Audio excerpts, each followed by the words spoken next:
Au Manitoba, les archivistes et les généalogistes reçoivent de plus en plus de demandes venues des États-Unis de la part de personnes qui recherchent leurs ancêtres canadiens.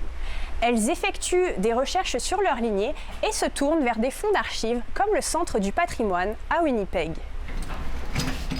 Les registres paroissiaux de l'archidiocèse de Saint-Boniface.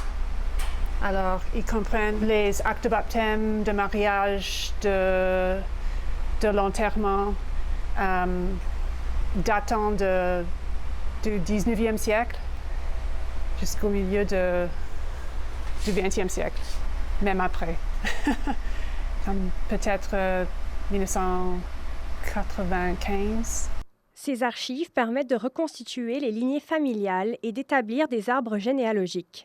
On a eu des clients qui ont exprimé vouloir faire une généalogie pour créer un lien ancestral au Canada proche, comme un grand-père ou une grand-mère, ou bien une ascendance métisse de la Rivière-Rouge, afin de faciliter soit l'immigration ou l'obtention d'un passeport canadien. Cet engouement pour la généalogie n'est pas le fruit du hasard.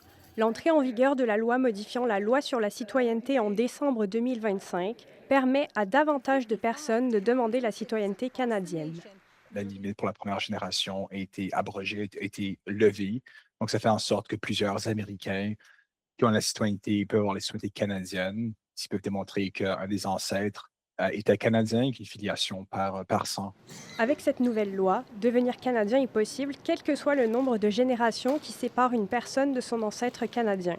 Présentement, il y a certains demandeurs qui recherchent la citoyenneté canadienne ou que leurs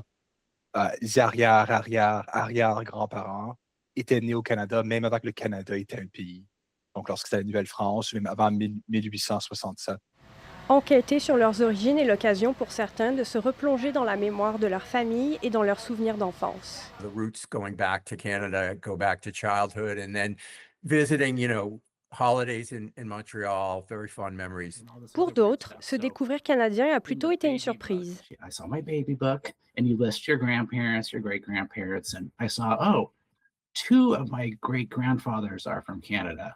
Devenir canadien est alors une façon pour eux de renforcer leur sentiment d'appartenance au Canada et à ses valeurs. I've always had an affinity for Canada because the stories, it's like where my family comes from and they're told with great warmth. I've long admired Canada's commitment to tolerance and equity. Devenir canadien constitue également un acte politique pour plusieurs d'entre eux.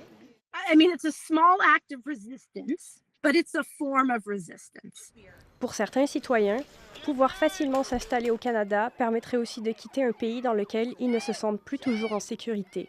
Une famille américaine avec un enfant trans aux États-Unis qui s'inquiétait pour leurs droits humains, leurs droits de protection comme personne trans. Ici Alexia Boyer, Radio-Canada, Winnipeg.